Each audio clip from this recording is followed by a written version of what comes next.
Hello everyone, students. We were learning about the chapter that is wind, storm and cyclone. From this chapter, we have already discussed about the layers of the atmosphere.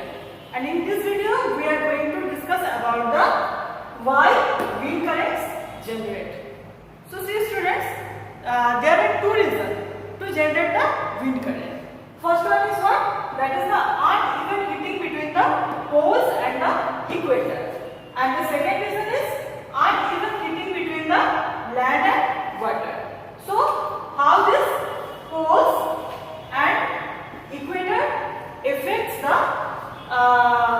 how this poles and equator generates the wind current, and how this uneven heating between the land and water creates the wind current. Let me see.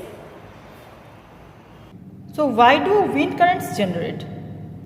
There are two reasons to generate the wind current. So what is the first reason? First reason is this, that is the uneven heating between the equator and poles. So see, this is 90 degree north and this is 90 degree south.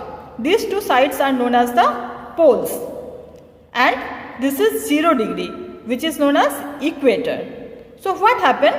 In the equator, the sunlight falls directly. So there is so much hot in this equator region, equatorial region. And because of the much heat, the air which is in contact with this equator, they become very hot. And you know that when air becomes hot, its molecules spread and its density decreases.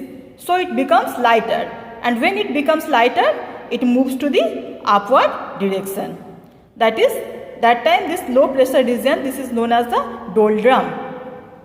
And what happens when the air will move to the upward direction? It will create a low pressure region. Now this is 23.5 north and this is 23.5 south. This is known as the Tropic of Cancer and this is the Tropic of Capricorn. And in these two sides, what happened? This is slanting. So what happened? In these two regions, there is not so much of hot. So this side is high pressure region.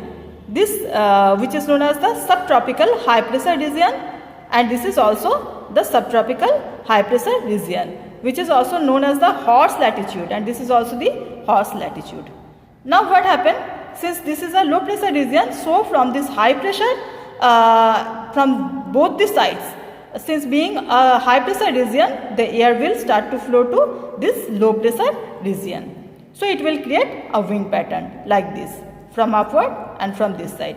It will create one type of wind pattern. Now another wind pattern. Say from 30 to 60 degree, this side. This 66.5 degree north is known as the Arctic, and this 66.5 degree south is known as the Antarctic. So and between this region, that is from the 30 to 60, here also from 30 to 60, what happens? Here the temperature is much more higher than these two sides, that is from the North Pole and the South Pole. As you know that in North Pole and South Pole there is so much cold.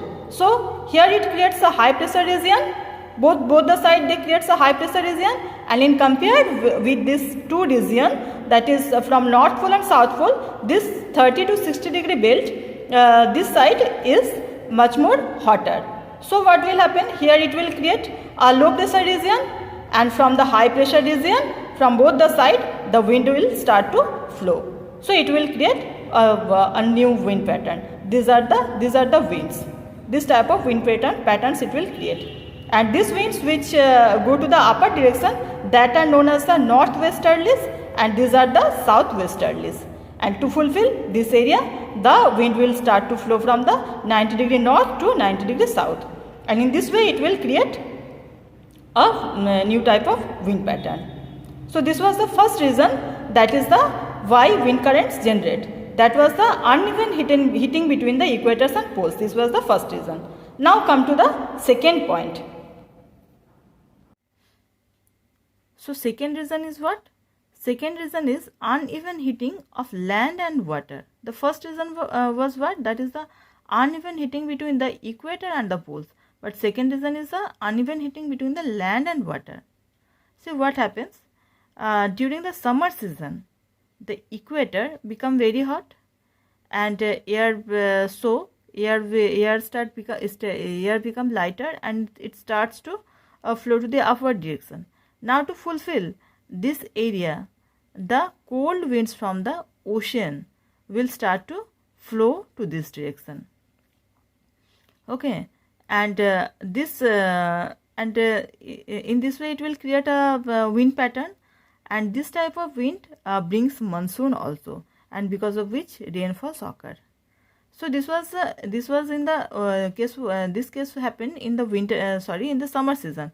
Now let me come to the winter season. In winter season, what happened? Just the opposite thing. In the winter season, land uses to be colder in comparison to the ocean. So from the ocean, the ocean currents will start to the land, and in this way a new wind pattern will produce. So these two were the reason that why wind current generates uneven heating between the equator and the poles, and uneven heating of the land and the water bodies.